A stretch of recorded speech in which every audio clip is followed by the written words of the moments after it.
Hey, welcome to the Bodies Built Better podcast. I'm your host, Jackie Tan, and this is a Fringe Edition episode. And if you're not sure what that means, well, I mean, if you're an Adelaidean, you'll know exactly what that means. It's the time that the city comes alive with the Adelaide Fringe Festival, where we get, I mean, it's like there's a party on every corner of the city, and we have the pleasure of seeing the most incredible performers and artists showcase their work and their profession and all the amazing things that they do. So it's one of my favorite time of year, and I have been, as a massage therapist, working with a lot of the Fringe performers over the years. It's probably been maybe 5 or 6 years now.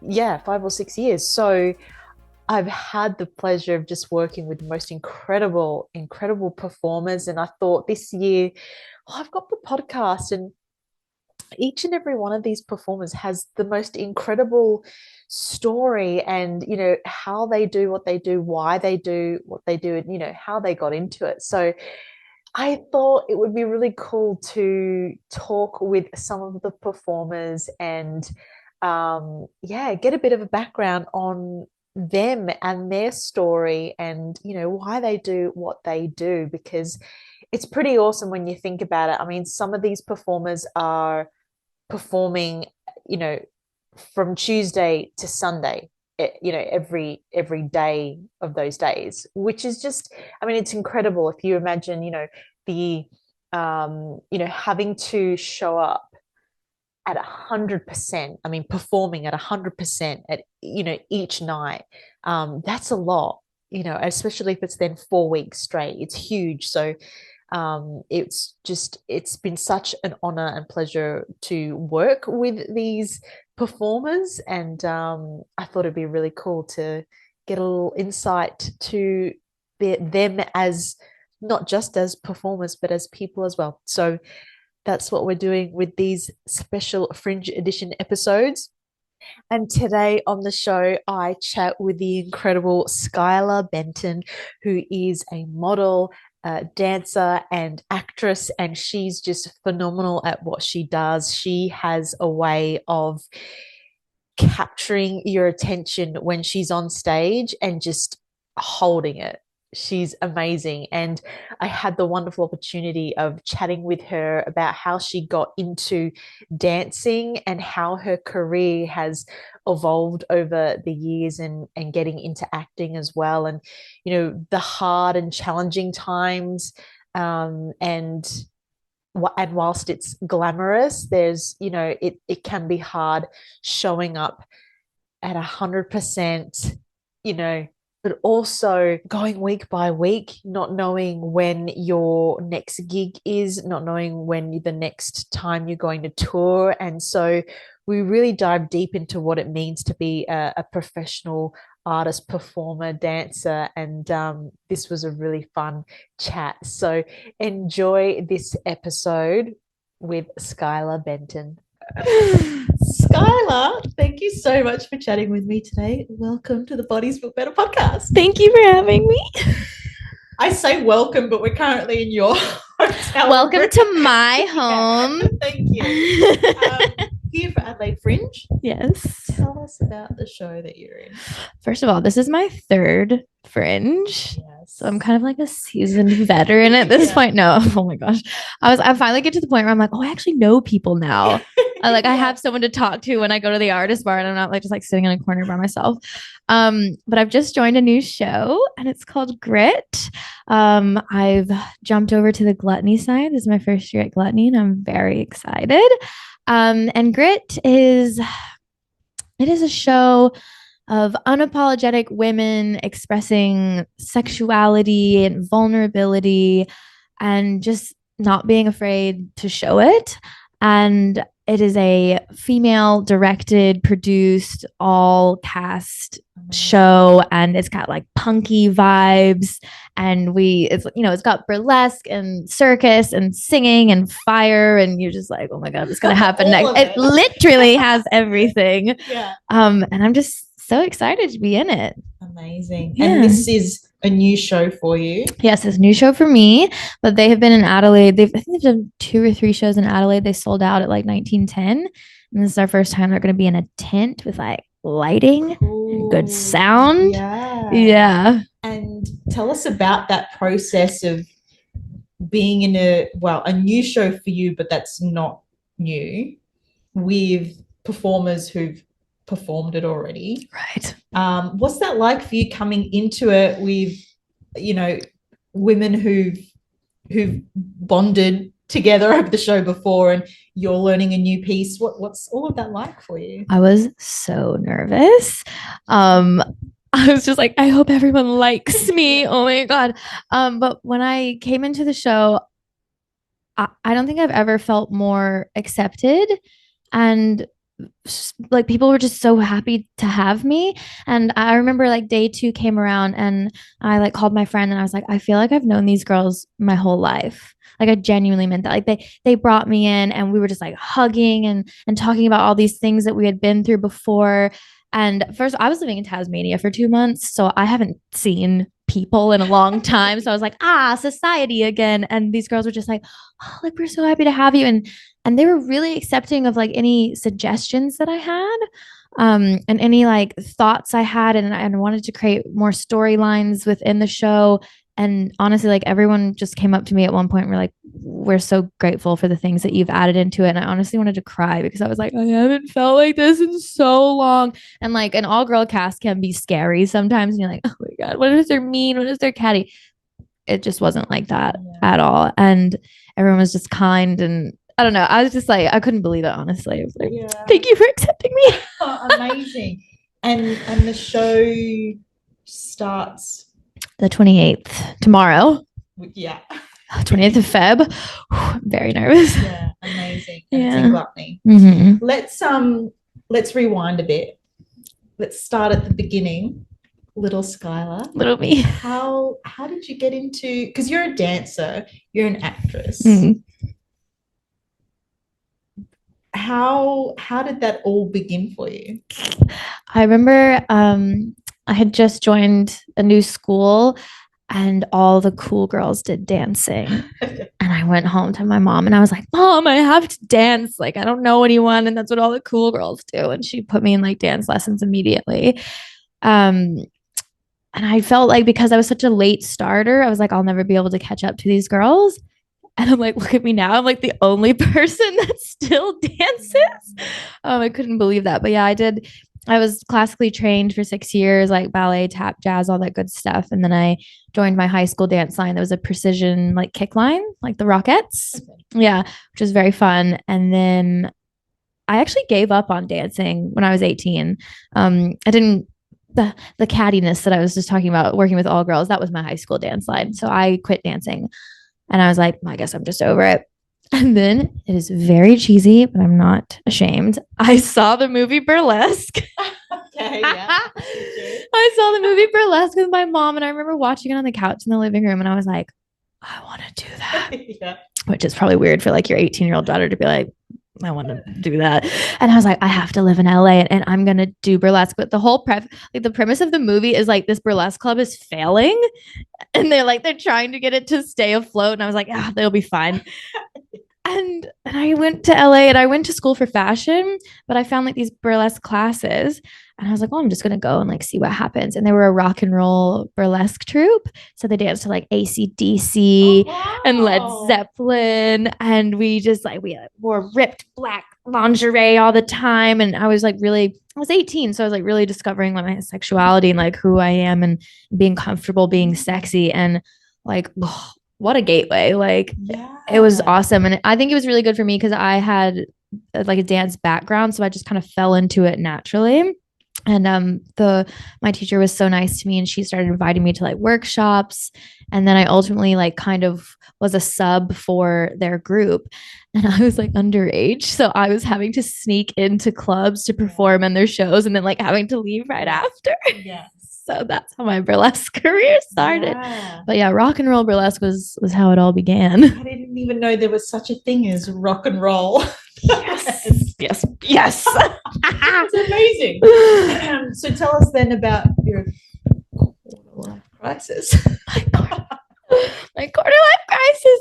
Okay, so I had finished fashion school, and I was like, well, this is the rest of my life. I'm 21 and now I do an office job. Which, like, you go to fashion school and you don't think it's going to be an office job, like a 9 to 6 every day. And I'm like, a horrible salary. They offered me $28,000 a year. And I was like, money. And then I was like, oh, that's actually no money. Yeah. Could you live? I was sharing a studio. Yeah. So like one of these with a friend. Yeah. Wow. Oh, it was brutal in Los Angeles. And you're like, this is the life. I've made it. Yeah. I feel like that's the sort of typical thing you hear about performers and actors trying to get by just to do. I wasn't even performing yet. That was with my college degree that I've paid for. Yeah, exactly. Oh, we haven't even gotten to the struggle yet. I did at that point. So I'm from Louisiana. And in like my little head, like you don't think of performing as being like a full-time job unless you're like Beyonce, you know, you're like, how is that even possible? I never imagined that. But I was doing like some little burlesque shows here and there. And I ultimately got fired from my fashion job. They realized I hated it. Yeah. And at the time I was like, I can't believe they fired me. I'm so glad they fired me because I never would have quit. Like I was just doing it to make my parents proud of me, you know? Sorry, Mom. And so they ended up firing me. And so I was like, I have no job. I have no money. I got kicked out of my apartment. I had to move in with my boyfriend at the time who like didn't like me anymore. And I was like, I'm living the dream. I'm doing it. This is the LA life. And I just signed to a commercial talent agency. So they were like sending me out to a couple of auditions here and there. And I remember going to an audition. They're like, it's a burlesque audition. And I was like, all right. I rock up in like my ripped black lingerie. And I was like, I do rock and roll burlesque. Boop. And like turned on Led Zeppelin. And I was like, wow. Like, what? I can't imagine doing that now. Oh God. Anyway, went in and I was like, flopped around, did my thing. And then my quarter life crisis, I was like, I have $7,000 left to my name. And I was like, I have no idea what to do. And my yoga teacher was like, I'm doing a retreat in India. Like, if you want to go. And I was like, I've never traveled out of the country before. I don't even have a passport. And I was like, let's go. Wow. That's crazy. And that was 21 or 2? Yeah, 21. Yeah. 21. I just turned 21 in October. Yeah. And I just pieced out. Like I got my passport. I went to India. I had never experienced jet lag before. I was like, this is wild. And I just went on a yoga retreat with a bunch of strangers. And I was like, this is good for me. Eat, pray, love. We love. And like halfway through my retreat, my agent called me and he was like, you booked that burlesque job. And I was like, no, like that's not even possible. And he's like, you're the lead. And I was like, wow. I know. And with your rock and roll with my rock and roll burlesque, like, oh God, oh no. And then they're like, they loved you. And I was like, this is a lie. He's like, they want to fly you back from India. And I was like, oh wow, okay. Like, so first of all, this is my first job. And I was like, people can fly me wherever they want. I was like, I have made it. And so I was like, okay, well, I need to get my stuff together. And then my agent calls me the next day and he was like, okay, you still got the job. You're still the lead. Okay, well, not the lead, but let me tell you what happened. And I was like, oh no, like they hate me. And he's like, no, they gave it to Dita Von Teese. And I was like, oh. I don't remember. I'm just on the phone and I was like, I can lose to her. That's fine. Like, oh, wow. I agree. And I was like, they're like, but you still got the job. Like, you're still in it to win it. And I was like, okay, this is sick. And I called my mom and I was like, oh, I'm working with Dita Von Teese. What is happening?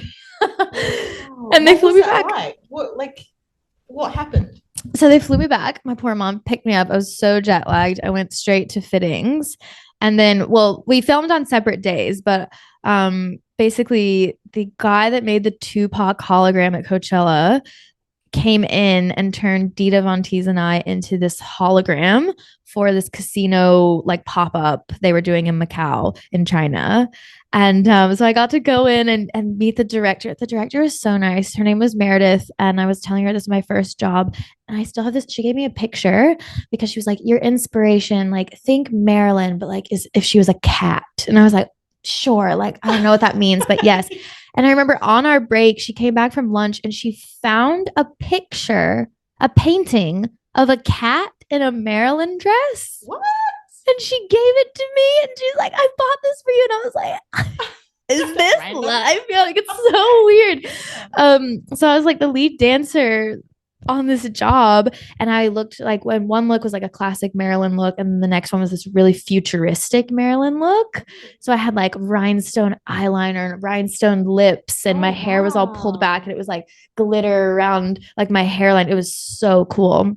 And yeah, they turned us into holograms. And then the director was like, do you want to come in and meet Dita the next day? And I did. And I was like, yes, yes, yes. And I was so nervous. She's like the nicest woman ever. Like, just so kind. And she was like, oh, you do burlesque? And I was like, I do burlesque. And she's like, do you have any videos of you? Like, I'm always looking for blondes. And I was like, I have some videos. Where's this going? The video that I showed her was like horrific. Okay. I had never danced in heels before. Right. Like, dancing in heels now is hilarious. Like, I didn't even dance in shoes.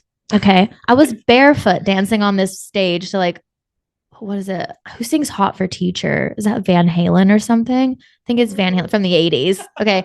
And I was like, here's me doing burlesque. And looking back, she was like, oh, that's really cute. I'm Marilyn Monroe. Like, again. Yeah, but rock and roll as well. I can do it all. And she's like, that's really cute. And I was like, she's going to book me one day. One day? Come on. One day. We'll see. Sure. I've actually had so many friends go on tour with her as well. So I'm like, but she follows me on Instagram. That's all that matters. So yeah, exactly. Amazing story. So how did you get from that to what you're doing now? You tour the world dancing. It actually sounds really crazy, like coming from where I started. Like, you wouldn't imagine. So when I booked that job, I realized that I just wasn't following my heart at all before that. And things, as they do, just started kind of falling into place. And I ended up booking a job in a nightclub where it was just like the movie Burlesque. Like, I actually couldn't believe it. I was like, I manifested my dreams. Like, it was a nightclub. We did like 3 kind of group performances a night and then solos. And I was like, I am doing it. And that was my full-time job for a while. And then, you know, the ebbs and flows of LA is like, I also had 3 jobs at a time.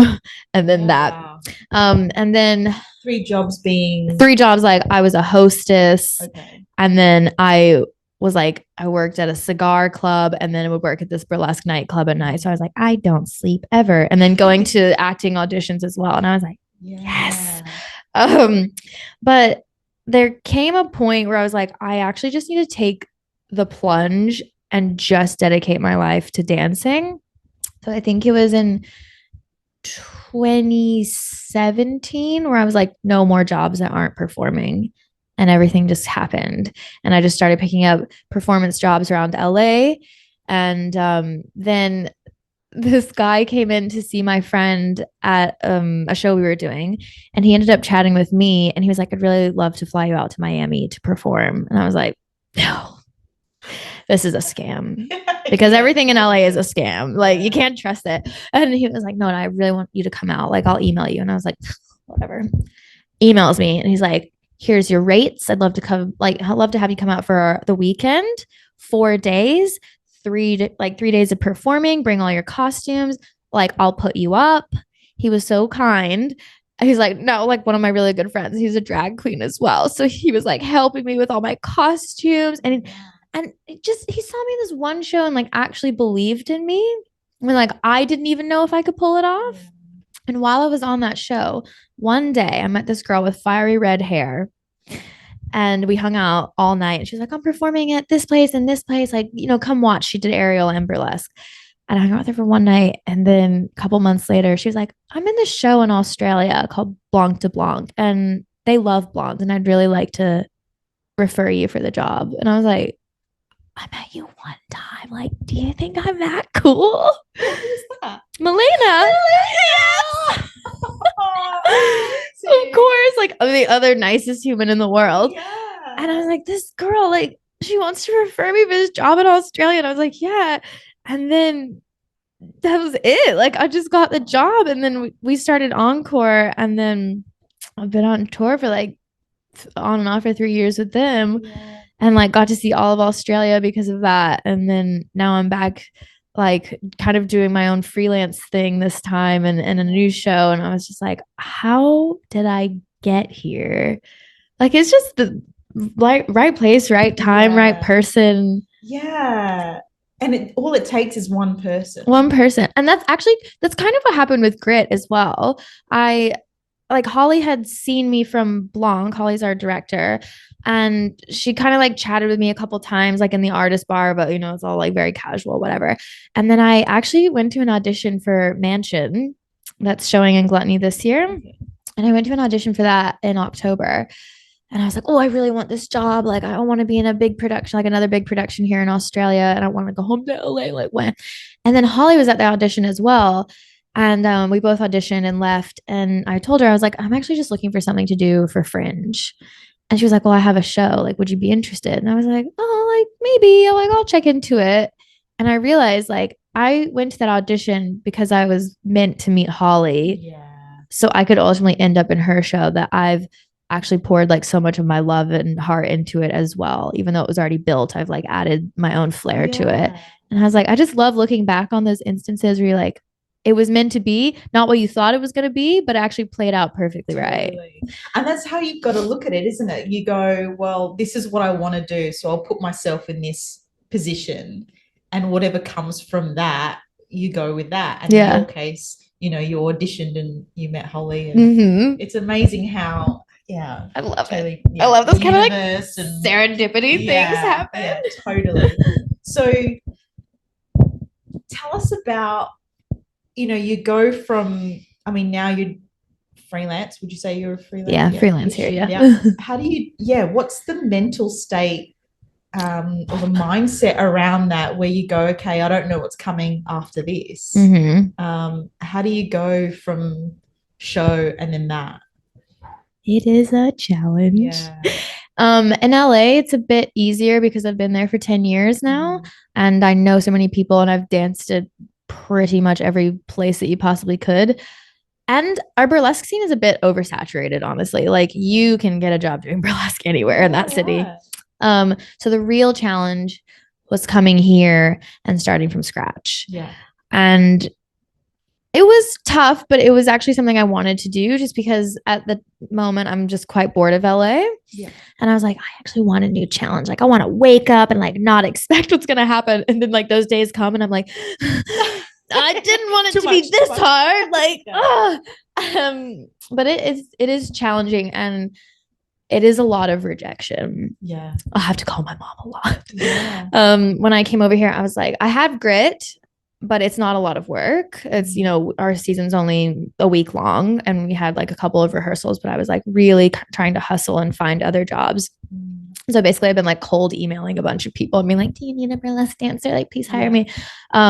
But it is just kind of being resilient and like just keep doing it and like keep yourself pumped. A lot of people that have responded to me about burlesque have been like, you like seem amazing and you have such talent. We've just already booked up for Fringe season. And I'm like, oh dang.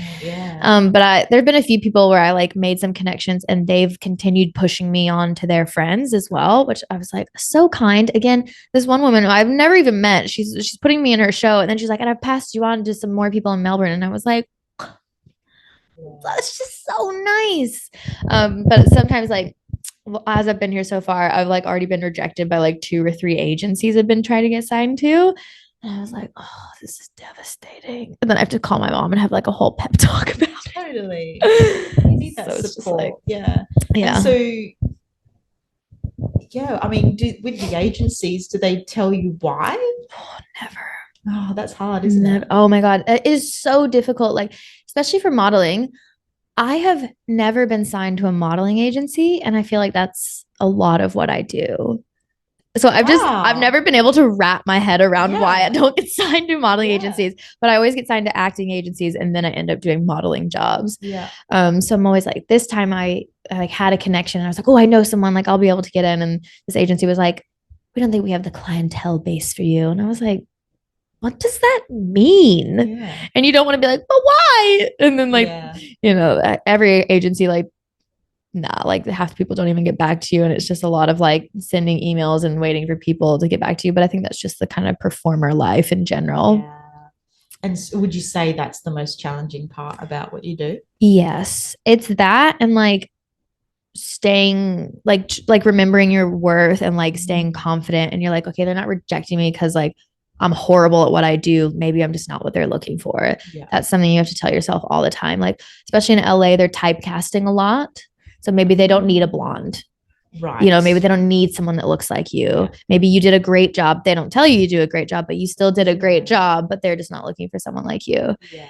So yes, it is a hard job and it is a lot of rejection. So it is something you have to face constantly, like every day. Yeah. That sounds tough. You think you get better at it. And you're like, and then that one job hits you in the face and you're like, no. Totally. No one likes rejection. I mean, how do you even get used to that?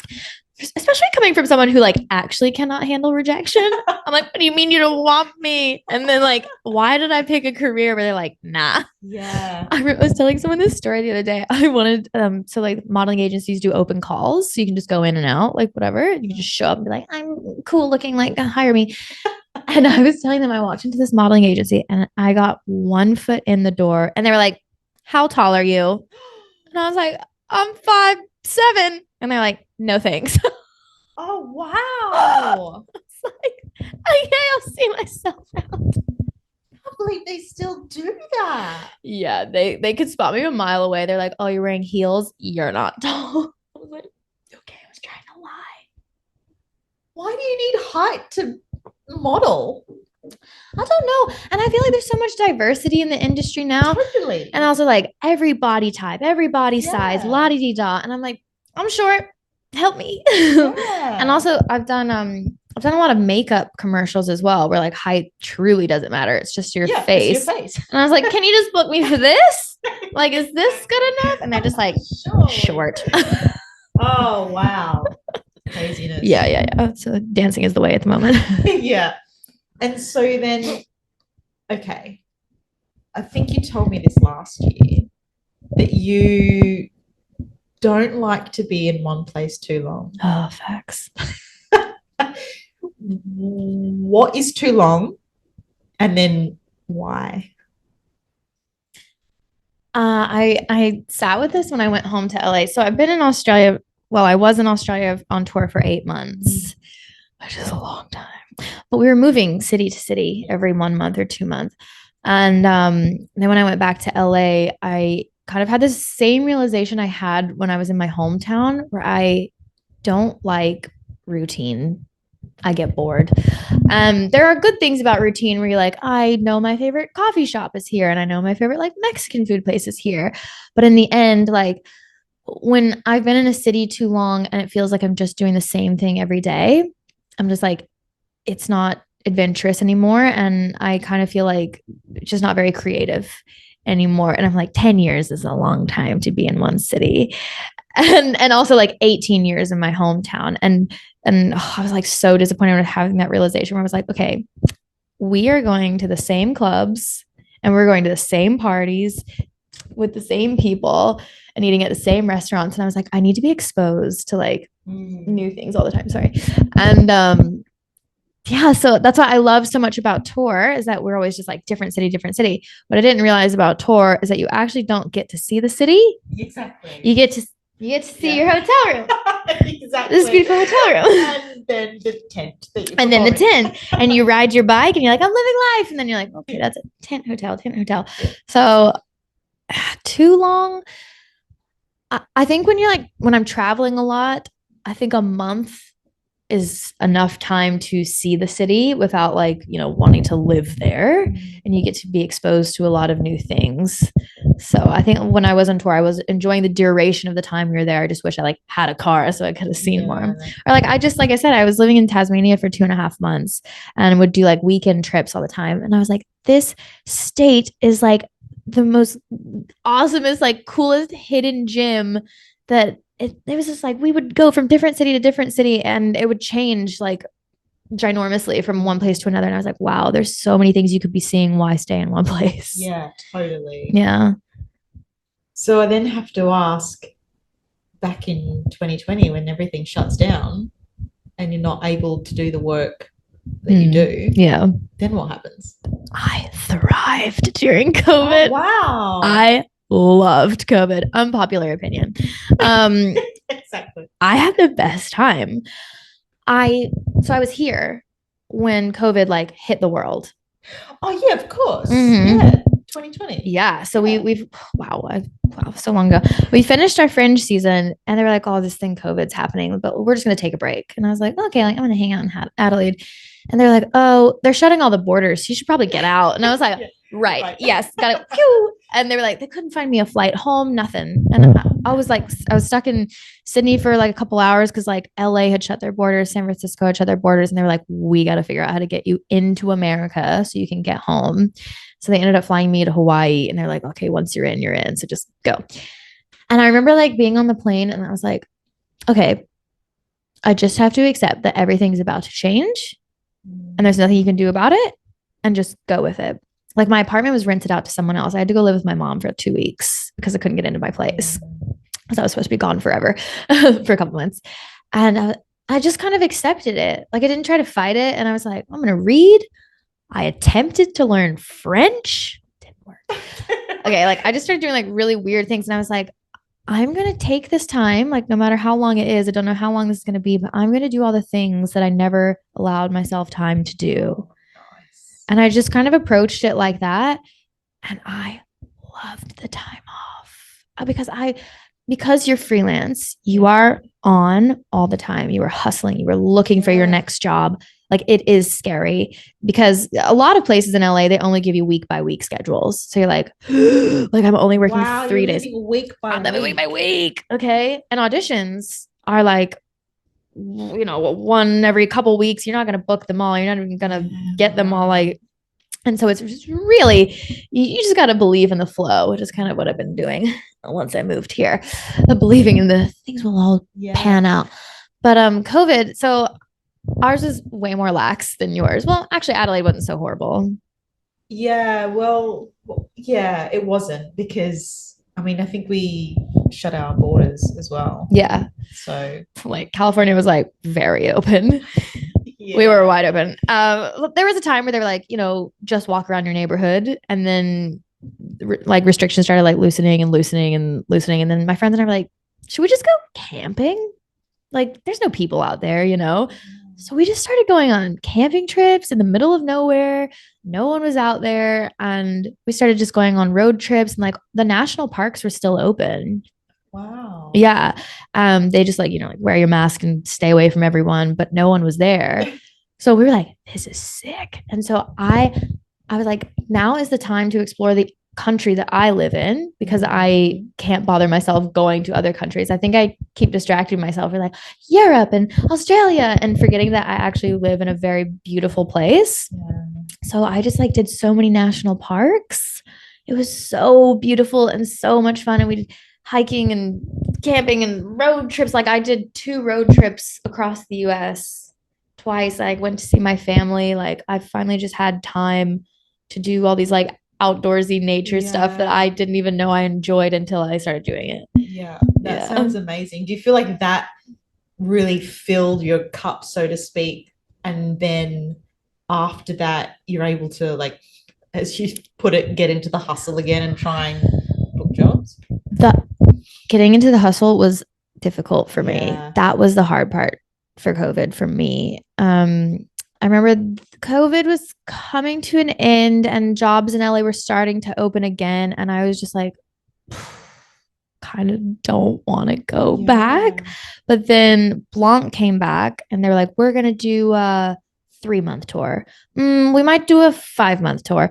We did an 8-month tour. Okay. And I was just like, so I didn't balance it very well. I went from doing whatever I wanted to do and being outdoors in nature to straight back into 8 months, 1 day off a week, no social life whatsoever. And I was like, you know better than that. Yeah. So what's that thought process then? afterwards, having gone through that and trying, to find a sense of balance? You cannot find a balance on tour. That's just not a thing. Yeah. But when we would have our weeks off, I would use them very wisely. Like I wouldn't try to be too active. I remember the first time I went to Tasmania was on one week off that I had, and just slept in a van and like did the camp. I've never done that before, and I was like, oh, I actually really enjoy this. And so I tried to like get out into nature as much as I could. I think I did that in Brisbane as well. We had like 2 days off, and so I went to the Sunshine Coast, but like up in the mountains, and did like some really beautiful hikes and more great Airbnbs. And I was like, okay, I need to be better at this. Like this part of my life is really important, and I didn't realize until I was forced to taking 2 years off. And I was like, oh, okay. I think a lot of people in LA get really obsessed with like that hustle culture. They forget to have a life. And I don't want to look back on my life and think, wow, I worked a lot, but I didn't live a lot, And even though I have a fun job, like I'm very grateful for my job. Yeah. And you get to travel with it. Yeah. Like, what's the point of travel if you don't get to see the place? That part. So yeah, I'm trying to prioritize, like, you have to live life, and you can go and you can make your money, because money will always come and go, and do your job and enjoy it, but also take the time to invest in your relationships and yourself and life outside of work. Yeah, very important. Very. What you do is probably, looking at what you do, you're an incredible performer. I think a majority of women would think it is the most scariest thing to be on stage, to dance, and then dance in lingerie. Yeah. If that's not scary to you, what is? Oh, I'm scared of everything. Oh my God, I'm actually scared of everything. But I will have you know that every time I go on stage, I am nervous. Yeah. There is not a time before the curtain that I am not like so nervous. I feel like I'm gonna pee my pants every time before I go on stage. I'm like, I have to pee, and then I never have to pee. It's just nerves. Yeah. What is scary to me? Oh gosh. First of all, I'm deathly afraid of heights, and every animal in this country. Every animal in this country. What is scary to me? I don't know. It's just besides like classic things like that. I still get nervous. Yeah. I know it looks easy when I make it look easy, and that's the gift of a performer, right? Yeah. When I am once I've stepped on stage, it kind of ignites. Yeah. I'm like, oh, I'm meant to be here. Yeah. Like, when you found your calling and you feel it, and you're like, okay, I actually just have like a natural gift at this. Yeah, and absolutely. And so yeah, but I am nervous, so don't be fooled. Like, I'm shaking on the inside. I always say if I had a good performance, I blacked out and I don't remember anything.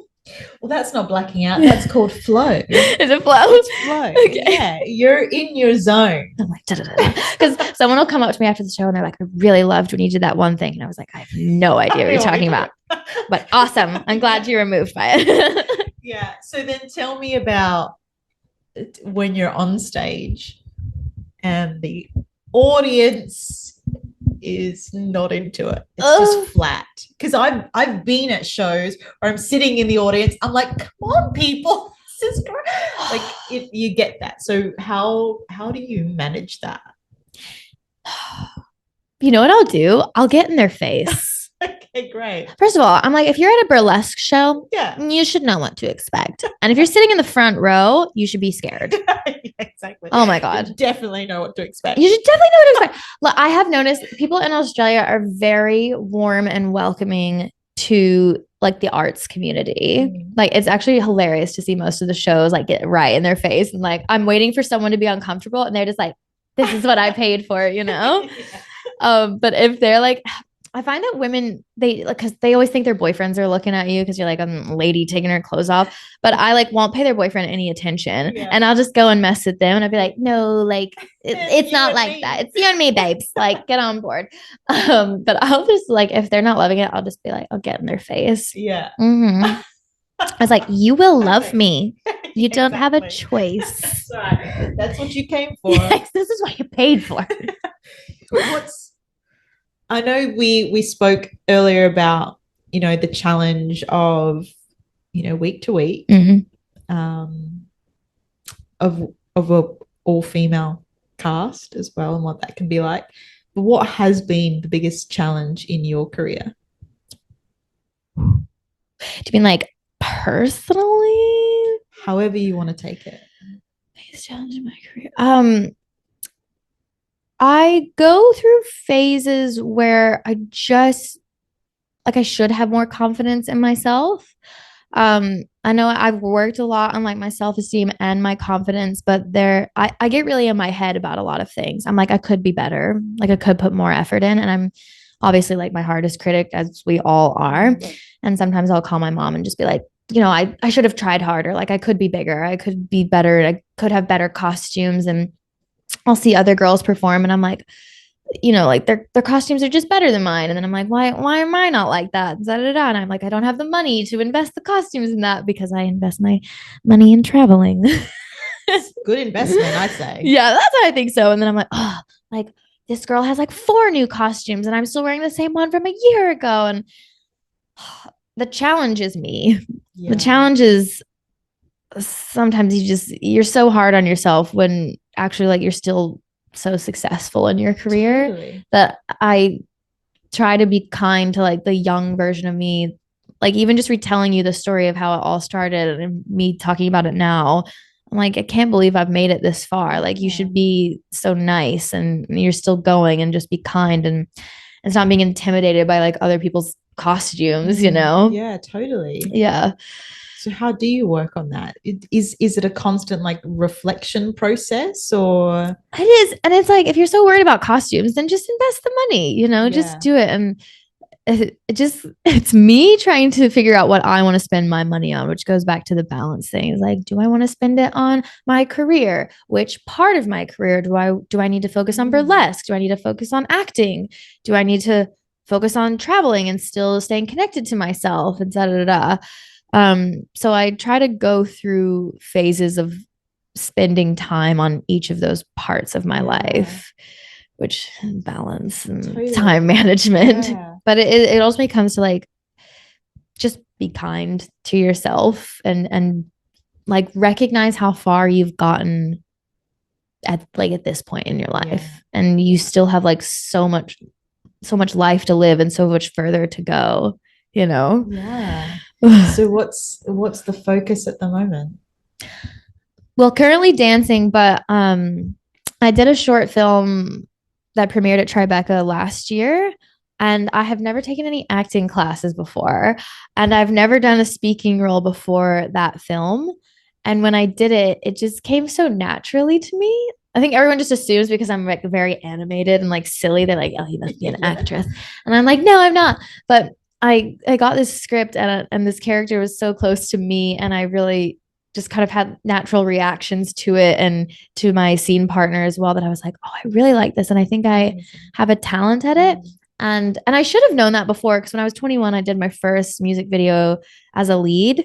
And I remember when I got it, I convinced them to hire me. Like they were like, okay, like this music video is very personal for the lead singer. Like it's about his sister, who is like, she suffers from bipolar and schizophrenia, and she has like some substance abuse. Like, can you portray that? I was like, yeah, of course. This is amazing.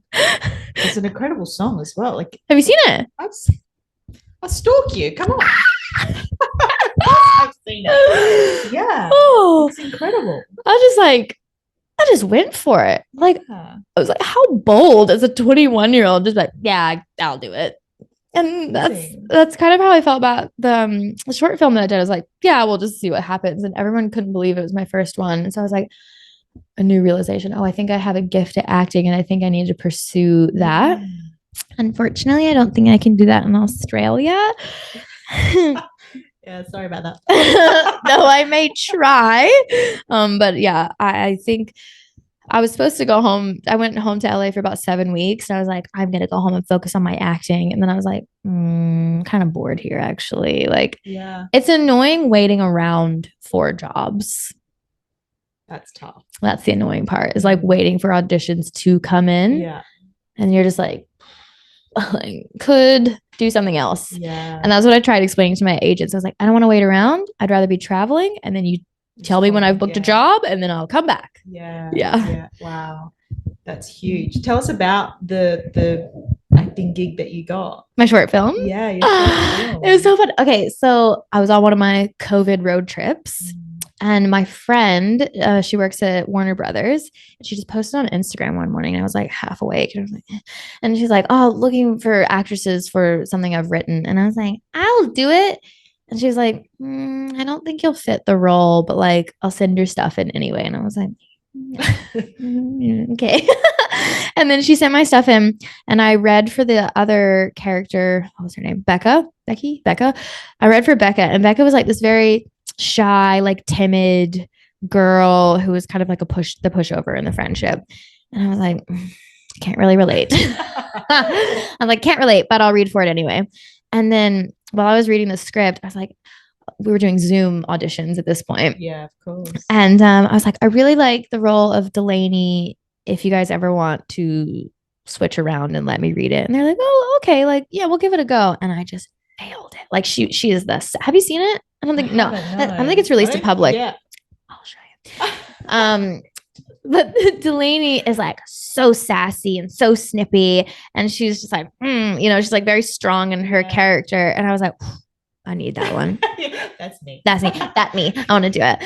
And last minute, I ended up getting that role, and I booked the job with a girl I've worked with before in LA. So we already had like the natural chemistry. And being on set on a movie is so different than being a performer. Well, you just get to retake over and over if you want. And I was like, being a dancer, you get one shot. Yeah. And if it sucks, you're ruined. Like, but being on set was super fun, and we did some stunts. And I guess I didn't really have any expectations until I saw the first cut, and I was like, oh, wow, it's actually really good. And I was like, I actually pulled it off. Like, I was shocked because they're not going to let you watch your take back. They were just like, and we had 12 hours to film it. That's nuts. We filmed a short film in 12 hours, an overnight shoot on Valentine's Day. My favorite part was I left the shoot with like blood splattered all over my face. Wow. I was driving home on Valentine's Day at like 7 a.m. with blood all over me. And I was just like, wow. And then we premiered at the Chinese Theater in Hollywood. And I was like, what? Wow. Like, I got to walk a red carpet, black carpet, same. But like, it was a carpet. And I got to walk my first carpet like 2 days before my birthday. Oh, wow. And I just felt like the coolest person in the world. It was very sick. Cool. And then, so it debuted there, and I was like, okay, like this is awesome. Like, what next? And then it just kept growing and growing and growing. And then while I was here Fringe last year, they're like, we got into Tribeca. And I was like, no, this is impossible. Like, how is my first acting debut going to one of the biggest film festivals in the world? And so I like called my boss at Blanc, and I was like, I'm sorry, but I have to go. And so I left for 2 weeks because I was like, I'm showing at Tribeca and this may never happen again. Yeah, of course. I'm so glad I went. Those opportunities. That's huge. We had massive people in our category as well. Like Amanda Seyfried was in our category. And like Steven Spielberg's daughter directed a movie in our category. Wow. And they were just like incredibly talented people. And I was like, how did I get here? I do not deserve. That's super cool and reaffirming to you as an actress. Yeah. How cool is that to look back over what you've done, and like you said at the beginning, we're always our harshest critic. To be able to look over something and go, actually, oh, that's really good. I'm good at this. Yeah. I mean, that must do a lot for your confidence in moving forward through and like opening up your mind and the possibilities to what's next. I think it really did. I think the film definitely gave me a lot of confidence, especially going into my auditions after that. I think I've finally accepted, because first of all, when you're doing it on your self tapes, it's either you filming it by yourself or like your mom helping you, like if I was thanks mom, I was like, hold the camera like this, mom, please. Oh. And then I remember my stepmom was helping me film, and I went into the scene and whatever, and then she like put the phone down and she was like, wow, you can really just turn it on. And she was like, you are so good. And like, yeah, I'm an actress. It's always funny to hear from other people, because I think it might just be my personality to go from like this to this. And even like my like ex-partner was helping me, and he was just like, yeah, you just like turn it on so quickly. You go from like joking around and be like, haha, scene. And I was like, I guess I kind of do. And it's always like even better when family says it. It is. Yeah. I was trying to explain that to someone, and I was like, it just means so much more, because frankly, my dad and I do not talk about my burlesque career, but when I always tell him about my cool like music videos and like commercials, and it's always really nice to hear from my family. They're like, we're so proud of you. Actually, my dad and my stepmom came to Tribeca with me. Oh, how nice. They did. It was so cute. Like a family trip to New York. Like it was really fun and really nice to like have support there, because only my mom has come to see me perform in Australia. And so it was nice for like my dad to like be there, and he's like, that's my kid. Yeah, that's my girl. Yeah. Nice. It was cute. Well, tell us about what you're looking forward to here at Fringe and in Adelaide, and how long, because I know this show Grit is only here for the week. Yeah. Get to it. Get your tickets. So what's the plan? What are you looking forward to? What's happening afterwards? Well, this is the first time that I haven't had a show where I work every day. Yeah. So I'm actually getting to experience Fringe, and I have just been using my artist pass like left and right. And I was like, get me into all these shows. Amazing. And I'm so excited because I've actually seen so many shows so far. And I was like, you don't realize how much talent you're surrounded by. Like everyone I've seen, I'm just like, we're all just here. And it's funny because we never get to see each other's shows, but now I have all this time, and I was like, I'm gonna make a point to see all these amazing things, and I've just been having the best times. Like I actually get to go out and have dinner. I get to like have some drinks, go see some shows. I'm like living a normal person life, but also with an artist pass, so I like don't have to spend all my money. That's right. I don't know what's next. My plans just changed as of recently. I thought I was gonna stay in Australia a bit longer. And now I'm like, I don't know what to do next. I'm like, I kind of wanted to go to Vietnam because I've never been there. Because I'm like already on this side of the world. And I'm like, should I just go over there and like focus on me time? Totally. Or I'm like, should I get back to LA? Because I surprisingly have had like so many of my friends are like, come back. Like, we want to see you. We have so much work for you. Da, da, da. Why is that surprising? I don't know. I guess I was like, everyone's like, come home. We have work for you. And I was like, oh, people miss me. Oh, okay. I don't know. But yeah, I was like, maybe I should go back and like hit the ground running with like my acting career. And if I want to do it, then focus on it. Because I'm like, you can only dance for so long. Like my body's falling apart. That's why I see you. I'm like, help me, please.